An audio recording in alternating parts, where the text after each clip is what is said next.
This morning, America's First News starts right after this. How would you love a chance to save some money on car insurance? Geico can help. Switch today and see all the ways you could save with great rates and discounts. It's easy. Simply go to geico.com to get a rate quote and get started seeing how much you could save.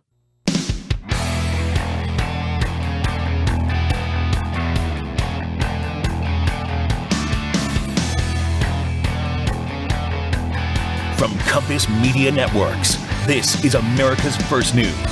This morning, with your host, Gordon Deal. One or none.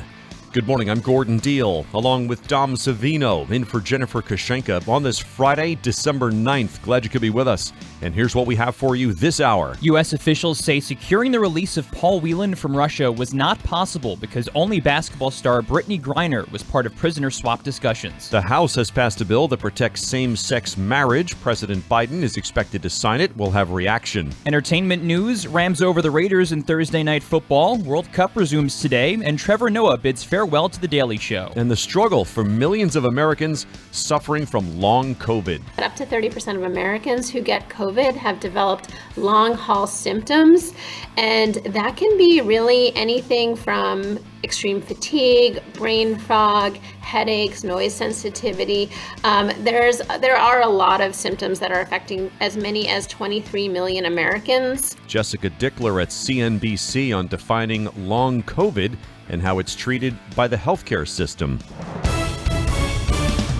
Women's basketball star Britney Griner may be free from a Russian prison through a prisoner exchange for Russian arms dealer Viktor Bout, but the controversy doesn't end there. The swap took place on an airport runway yesterday in Abu Dhabi. The Biden administration failed to free another American that the U.S. says has been wrongly detained, and that's former Marine Paul Whelan. Secretary of State Antony Blinken. This was not a choice of which American to bring home. The choice was one or none. Mr. Whelan has been held since late 2018. He was found guilty of espionage and sentenced to 16 years by a Moscow court. His twin brother, David. We know that the U.S. government has gone through a long list of other potential offers to try and give something to the Russians that would allow them to free Paul. And now they've gone through all of those things, and it's not really clear anymore what Paul is worth to the Russian government, what value of concession the U.S. government has to come up with in order for him to be freed. Back to Ms. Griner, who was en route to a basketball job in Russia in February when she was detained for having less than a gram of hashish oil. She was convicted of drug smuggling and sentenced to 9 years in a penal colony. Authorities in Texas say the FedEx driver charged in the murder of 7-year-old Athena Strand admitted to killing her to prevent her from reporting he had hit the child with his van. An arrest warrant says 31-year-old Tanner Horner told investigators he hit Athena while backing up and panicked, putting her in the back of the van. He said she wasn't seriously injured and was conscious and speaking to him. She told him her name, and then fearful she'd tell her father what happened, he strangled her. Athena's mother, Maitland Gandy. I will never be able to hear her say, "I love you, Mommy." I will never be able to do her hair again or to hold her while she sleeps. Mr. Horner also apparently told investigators where to find Athena's body. He was at Athena's father's property about 60 miles outside Dallas in Paradise, Texas, 9 days ago to deliver a Christmas gift for the girl, a box of You Can Be Anything Barbie dolls and a shipping box from Walmart. To Washington now, where the House has approved a bill that would solidify same-sex marriage rights in federal law. The measure, pushed by Democrats, has moved through Congress with some Republican support despite misgivings among conservatives. The vote yesterday saw all Democrats present, joined by 39 Republicans. It now goes to President Biden for his signature. Republican Senator Susan Collins of Maine. Each and every one of us knows someone, has a relative, or are that person who is benefiting from this bill. And that's why it's so important. The Supreme Court legalized same-sex marriage 7 years ago, but proponents of passing the new Respect for Marriage Act said it was needed in case the Supreme Court later reevaluated its stance. Some critics argued the bill was addressing a threat that doesn't exist and raised concerns about religious rights. Supreme Court Justice Clarence Thomas said in that case that the court should review the decision in the future. Innovation, resilience, agility. It's how Michigan businesses work together and continue to build the future. Our expertise, talented workforce, and collaborative environment are making a difference now and shaping the future. Join us and make your mark where it matters. Visit michiganbusiness.org/radio to put your plans in motion. That's michiganbusiness.org/radio.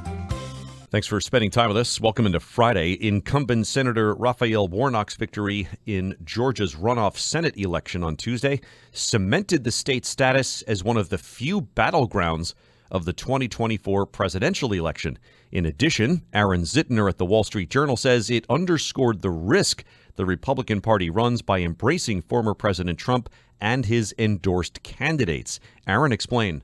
Yeah, Georgia has been a Republican state solidly for a few decades. No Democrat won a presidential election there until Joe Biden did. Since 1992 with Bill Clinton, no Democrat has won the governor's office, I think, since 1998. The Republicans have had all three of the top state offices, governor, attorney general, secretary of state, all three of them since 2011. It's been a Republican state. And then in 2000, Joe Biden just tiptoed in, and Georgia just barely tilted to the Democratic column. And Biden was the first Democrat in 28 years to win a presidential election there.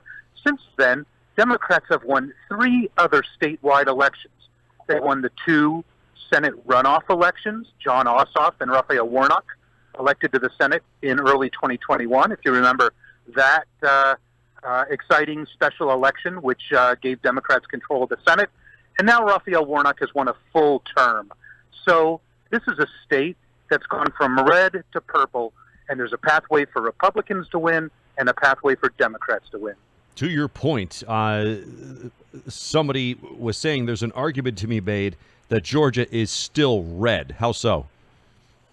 Well, that's right. This year, Raphael Warnock won a statewide election for the Senate, but all the state-level offices, governor, lieutenant governor, down to labor commissioner and superintendent of schools, were all won by Republicans, and those races weren't even close. Republicans won them by mid-single digits to high single digits. So this is still a state where the prevailing political mood is Republican.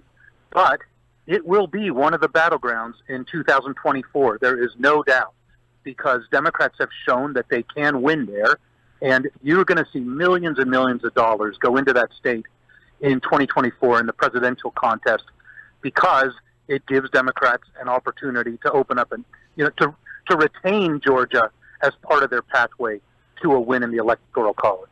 We're speaking with Aaron Zittner, reporter at the Wall Street Journal. His story is called Raphael Warnock's Win in Senate Runoff Cements Georgia's Battleground Status. So you referenced former President Trump in your piece and his endorsements, and there was at least someone in your story who said Mr. Trump is a problem in the Atlanta metro counties. If he's not a factor, does say in the runoff elections here, do Republicans win? Well, that's impossible to know. I mean, Trump is a factor, but remember, Trump drives turnout among Republicans. So if he's gone, maybe his negative effect on the party dissipates, but maybe turnout also falls among Republicans, because a lot of people come out to vote for Donald Trump.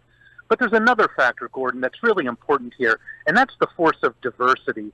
The reason Georgia is in play and the reason Arizona is in play is because the nation is changing. These states, Georgia is only 51% white non-Hispanic in the most recent census numbers. So by now, by the time we're speaking, it could be a majority minority state. Those big populous suburbs around Atlanta are diverse and growing and highly educated. And Arizona and Georgia have kind of tiptoed onto the electoral college map as competitive states. And they're very important to Democrats because the mix of states that are competitive is changing. We used to think of Ohio and Florida and Iowa as swing states in presidential elections. But Donald Trump won those three states twice. Voters in those states just elected Republican governors, and sometimes by very big margins. And so Democrats can't count on those states anymore. Thanks, Aaron. Aaron Zittner, reporter at the Wall Street Journal. 20 minutes after the hour. On This Morning, America's First News, here's Dom Savino. And now, the 3 big things you need to know. Number 1. Britney Griner is on her way home to the U.S., released from a Russian jail yesterday and expected to land this morning in San Antonio, Texas. The White House now turns its attention to freeing former Marine Paul Whelan, who remains detained in Russia. Secretary of State Antony Blinken says Russia refused to include Whelan's release in negotiations. They continue to insist on sham charges of espionage and are treating Paul's case differently. As a result, Paul and his loved ones continue to suffer needlessly. Griner, the basketball star, was freed in a 1-for-1 prisoner swap for a convicted arms dealer. Number 2. A historic bill codifying federal recognition of same-sex and interracial marriages is headed to President Biden's desk. That's after the House passed the measure yesterday with bipartisan support. In a statement, Biden called the vote a critical step to ensuring Americans have the right to marry the person they love. Number 3. New details have emerged about the accused gunman in the deadly mass shooting at a Colorado LGBTQ nightclub. Anderson Lee Aldrich was arrested last year over an alleged bomb threat incident, but the charges were dropped after his family refused to testify against him. El Paso County District Attorney Michael Allen defended his department. Even an extreme risk protection order would not have prevented the Club Q shooting. Court documents show Aldrich threatened to kill his relatives if they told police about his plans to build a bomb and harm others. The victim in one of America's oldest cold case investigations has finally been identified. The 1957 case has long been known as the Boy in the Box. Philadelphia police now say Joseph Augustus Zarelli was the 4-year-old boy found beaten to death 65 years ago, wrapped in a blanket inside a cardboard box. Officials say they've connected with Zarelli's family. Baker Mayfield has only been a Ram for 48 hours, but it didn't stop him from a 2-minute drill for the ages, leading Los Angeles to a 98-yard game-winning drive, stunning the Las Vegas Raiders last night 17-16. The capper a touchdown toss with 10 seconds left, and here's how it sounded right here on Compass Media Networks. Shotgun to Mayfield, fires towards the end zone, lofted pass, caught by Jefferson! No way! Van Jefferson beats Sam Webb into the end zone. Baker Mayfield, the instant fan favorite, snapping a 6-game losing streak with that throw. How about that? Little Mayfield magic on night 1. Thank you, Tom. Dell Technologies' Days of Deals for Business start now with fresh, limited quantity deals on tech to drive productivity. Save on select performance laptops and desktops powered by 12th Gen Intel Core processors. Don't forget special pricing on the latest monitors, docks, and accessories, plus free shipping on everything, and special financing with Dell Business Credit. Call a Dell Technologies advisor at 877-ASK-DELL. That's 877-ASK-DELL. This holiday season, more U.S. adults anticipate giving an annual tip to the service providers they use compared to last year. Insight from Ted Rossman, senior industry analyst at Bankrate.com, which did some research. Ted, what have you found? We found that people are more likely to give a holiday tip this year. However, the amount could well be smaller. So kind of an interesting contradictory trend here. I think a lot of people are acknowledging that it's been a tough year with high inflation, higher interest rates. They want to do something for the service providers in their life. They may not be able to give as much as they'd like, but they want to give something. Okay, so saying you're going to do it and actually doing it are two different things, but do we find that a survey like this kind of mirrors the actual climate? More or less. I mean, you're right. Sometimes what we say and do are different. Some of this is similar to years past, like when people tip the mail carrier, let's say, or the trash and recycling collectors, they're likely to give about $20. Some things have changed this year. Like for childcare providers, for example, the expected median tip is down from $50 last year to just $25 this year. Like I said, I think inflation's part of it. I have to wonder also if the COVID recovery is part of it as well. Like maybe people were more likely to tip during the pandemic because they knew that these childcare facilities were dealing with all kinds of challenges and masks and protocols, and they were just thankful that they were open, and maybe people tip better as a result, and now it's kind of back to normal. But overall, it does seem like there's a real generosity streak this year, kind of like we see with holiday shopping. A lot of people feel that supporting local shops is kind of a civic or patriotic duty. I think people feel the same way about holiday tipping. We're speaking with Ted Rossman, senior industry analyst at bankrate.com. They've done a survey about annual holiday tips. So you referenced a couple of folks, but who generally gets the tips this time of year? The most tipped profession around the holidays are housekeepers. 56% of people with a housekeeper tip them. The median is $40, which is down from $50 last year. Teachers are next. A lot of times they think of this more as a holiday gift as opposed to a tip. Sometimes it's nice to go in on a group gift. Sometimes it's a little less awkward when you have sort of strength in numbers. But 51% of people who have a teacher in their lives will be tipping them this year. $20 is the median. Then closely behind that, we have things like childcare providers, landscapers. About a third of people plan to tip the mail carrier, and about 1 in 5 plan to tip the trash and recycling guys. We said Ted Rossman, senior industry analyst at bankrate.com. 30 minutes now after the hour. On This Morning, America's First News. If you're like me and you prefer giving and receiving a gift over the holidays that's both thoughtful and practical, try Omaha Steaks. Omaha Steaks is gifting greatness. The steak experts at Omaha Steaks have put together specially curated gift packages. Go to omahasteaks.com and use code DEAL at checkout to get $30 off your order. Send an assortment of mouth-watering favorites like the legendary Butcher's Cut Filet Mignon, air-chilled boneless chicken, ultra-juicy burgers, and even easy-to-prepare comfort meals. Omaha Steaks is ready to ship your order right away, so shop early and beat the shipping rush. Go to omahasteaks.com and use promo code DEAL at checkout. Whether you're shopping for friends, family, colleagues, or yourself, every order is backed by the Omaha Steaks money-back guarantee. Go to omahasteaks.com and use code DEAL at checkout to get $30 off your order. Minimum order may be required. That's omahasteaks.com and the code DEAL. Start your day smarter. You're listening to America's First News. This Morning with Gordon Deal. Thanks for spending time with us on this Friday, December 9. Gordon Deal with Dom Savino, who's in for Jennifer Kashenka. Some of our top stories and headlines. Basketball star Britney Griner free in a Russian prisoner swap, not so for former Marine Paul Whelan. A FedEx driver in Texas admits strangling a 7-year-old girl. A same-sex marriage bill goes to President Biden now for his signature. The House has passed a measure that okays the purchase of new weapons and boosts pay for soldiers. FTC trying to block Microsoft's purchase of Activision Blizzard. World Cup quarterfinals begin today, and the desperate actions World Cup fans take just to get a beer in Qatar. That story in about 20 minutes. On the health front, long COVID can be a disability under the Americans with Disabilities Act, but getting approved for disability insurance is challenging. Here's Jessica Dickler, personal finance reporter at CNBC. Jessica, what's up here?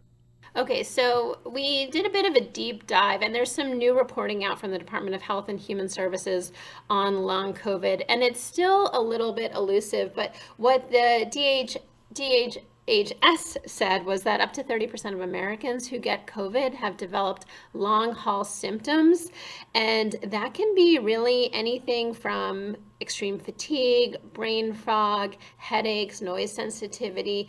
There are a lot of symptoms that are affecting as many as 23 million Americans, the Department of Health and Human Services said. So we're still learning about the illness, but it can be debilitating, and we know that many people are struggling right now. All right, so perhaps some good news here. You can claim disability under the Americans with Disabilities Act. However, good luck, right? It's not easy. Right. That's exactly it. Yes, you can claim disability, but it can be very challenging to prove. You have to have a diagnosis or a prognosis. Not that many doctors even specialize or concentrate on this. I talked to a doctor who had established a long COVID clinic, and she helps her patients with the disability applications. But of the, she's seen hundreds of people that are struggling with long COVID, and has done at least 50 applications. She said so far only 2 had been approved. Wow. So what's the issue?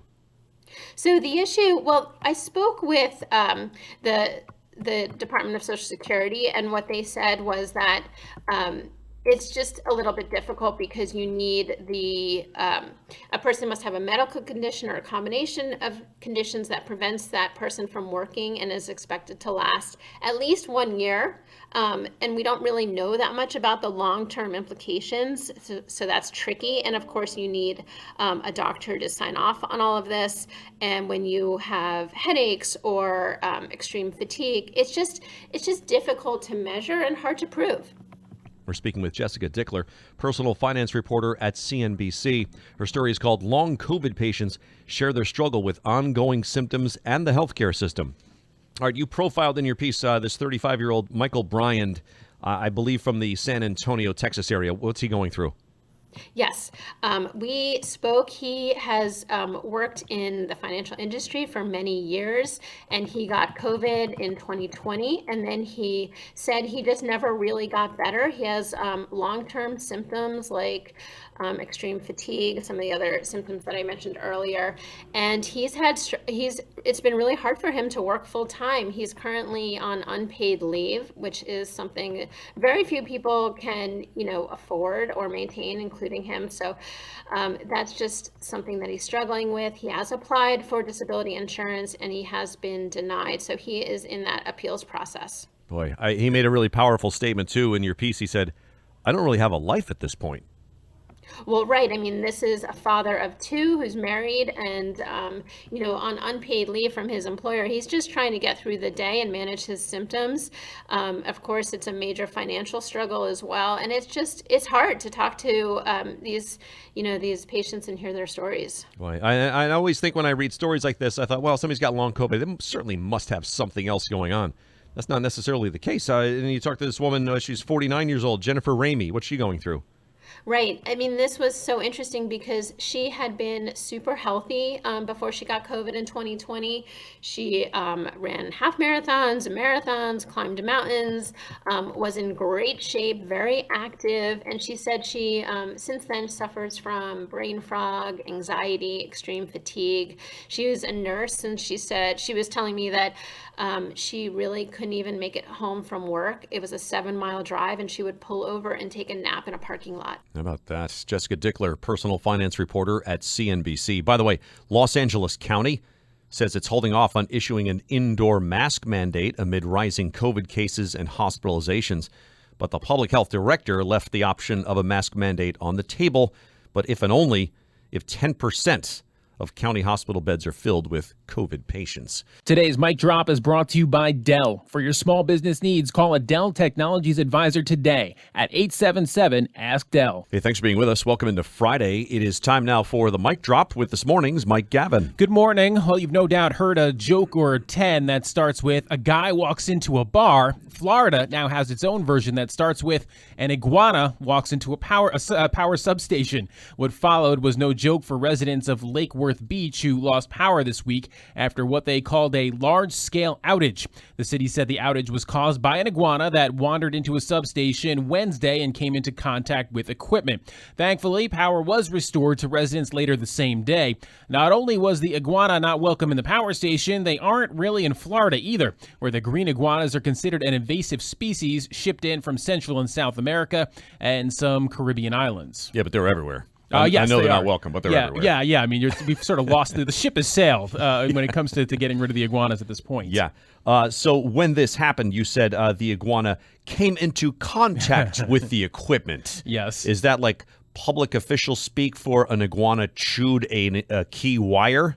Possibly. Zapped power, and then was there a fried iguana, right, like on the menu now for the birds? That's the thing that nobody has mentioned. We're sort of burying here what happened to the iguana, right? And we should probably get to the bottom of that because nobody's really come out with that publicly. I can't imagine that if an iguana came in contact with equipment at an electrical substation that caused a widespread power outage, the iguana wasn't zapped. No, probably didn't go walking away. Like, oops, didn't get like a little shock like you do like in the outlet sometimes. Yeah, ow. And then they go walking away. Most likely not. And it's a debate that rages across America every December. Is Die Hard a Christmas movie or not?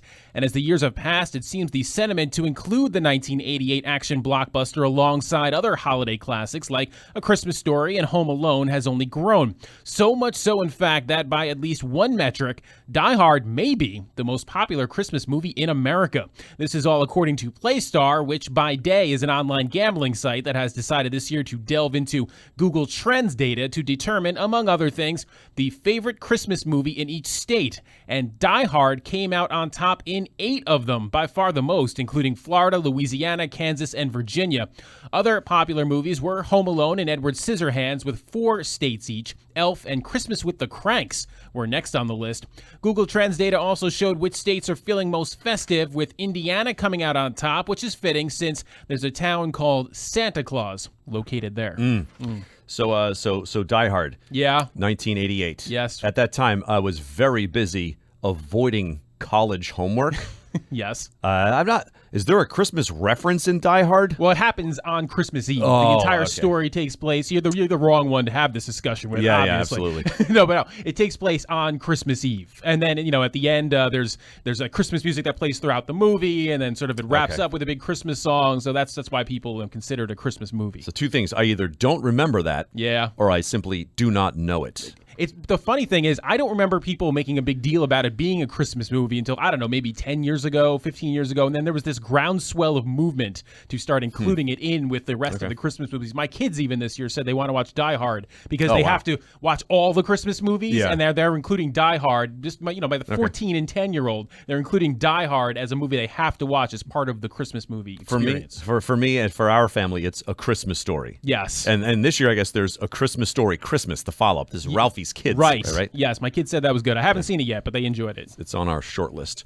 Thank you, Mike. Dell Technologies Days of Deals for Business. Start now with fresh, limited quantity deals on tech to drive productivity. Save on select performance laptops and desktops powered by 12th Gen Intel Core processors. Don't forget special pricing on the latest monitors, docks, and accessories, plus free shipping on everything, and special financing with Dell Business Credit. Call a Dell Technologies advisor at 877-ASK-DELL. That's 877-ASK-DELL. When booking a flight, obviously you want the option that'll get you and your stuff where you want to go, preferably on time, but airline performance has struggled over the past year. To see which airlines handled these turbulent times best, NerdWallet dug into data from the Bureau of Transportation Statistics. 2 airlines topped an 80% on-time percentage. Hawaiian Airlines took the top prize with 86. Delta landed just behind Hawaiian with an 84% on-time percentage. The worst performers, JetBlue, with 65% of flights arriving within 15 minutes of the scheduled arrival time, and Frontier Airlines with a 69% on-time percentage. For flight cancellations, Hawaiian was best, then Delta. Worst performers for cancellations, JetBlue and Spirit. Mishandled luggage, you can count on Hawaiian, Frontier, and Southwest, but you're rolling the dice with American and Alaska. 8 minutes now in front of the hour on This Morning. Once again, here's Dom Savino. And now, the 3 big things you need to know. Number 1. Britney Griner is expected to land this morning in San Antonio, Texas, the result of a prisoner swap with Russia to release the basketball star from custody. The Biden administration now turns its attention to freeing former Marine Paul Whelan, who remains detained in Russia. David Whelan, Paul Twin's brother, says he's losing hope but not giving up. It doesn't really give me a lot of hope that there's a likely exchange in Paul's future or his freedom. I think it's disappointing in that sense that we don't really have any clear way to get Paul home. Paul Whelan has been detained in Russia on espionage charges for 4 years. Number 2. The FedEx driver accused of kidnapping and killing a 7-year-old girl in Texas delivered her Christmas presents before the girl's disappearance. Maitland Gandy, the mother of the young girl Athena Strand, said the package contained a box of You Can Be Anything Barbie dolls. Screening and hiring policies must be put into place so that monsters wearing delivery uniforms don't show up on our children's doorsteps. The suspect told investigators he accidentally hit the girl as he was backing up his delivery truck and put her in the van as he panicked, though she wasn't seriously hurt. Number 3. Former President Donald Trump has declined to appeal a court order ending his lawsuit challenging the FBI's seizure of classified documents from his Mar-a-Lago estate. The decision paves the way for investigators to get hold of the bulk of documents collected in the search, which occurred 4 months ago. Hospitals are more full than they were during the peaks of the COVID pandemic, all being fueled by the so-called triple-demic of respiratory viruses, the flu, COVID, and RSV. In Los Angeles County, Public Health Director Barbara Ferrer encouraged Americans to be vigilant. This will be the first winter where we're facing rising levels of COVID with emerging new strains, which we know less about, along with unusually high flu and RSV activity. A new analysis of health department data shows that more than 80% of hospital beds are in use nationwide. Well, whether the shopping gets done 2 weeks or 2 days early, it's likely to be the most expensive holidays yet. The National Retail Federation projects retail sales to reach a record $960 billion this holiday season, boiling down to an average of about $1,500 per consumer. To avoid overspending, experts suggest buying presents with cash rather than credit cards. Very good. All right. Thank you, Dom. Innovation, resilience, agility. It's how Michigan businesses work together and continue to build the future. Our expertise, talented workforce, and collaborative environment are making a difference now and shaping the future. Join us and make your mark where it matters. Visit michiganbusiness.org/radio to put your plans in motion. That's michiganbusiness.org/radio. Thanks for being with us. An unusual tailgating ritual has fans buzzing at the Qatar World Cup, which banned alcohol sales outside stadium perimeters. There is booze in Qatar, but the Wall Street Journal says given the tight restrictions, getting it takes far more money and effort than most are used to. Iranian University professor Ali Mirza says he got dirty looks for asking strangers in supermarkets how to buy alcohol to bring back to his apartment. On his last day there, he found a beach club where he could buy drinks after paying a $41 entry fee. A group of Croatian fans were so desperate for booze that they got the phone number of a taxi driver who offered to resell them beer from his personal stock. Once fans figure out where to secure suds, the next obstacle is cost. Because of taxes and scarcity, Qatar is among the world's most expensive places to buy booze, with a beer typically costing about $14. Also, Qatar permits booze, but penalizes public intoxication with up to 6 months in jail. For Dom Savino and Mike Gavin, I'm Gordon Deal. Thanks for listening to This Morning, America's First News. How would you love a chance to save some money on car insurance? Geico can help. Switch today and see all the ways you could save with great rates and discounts. It's easy. Simply go to geico.com to get a rate quote and get started seeing how much you could save.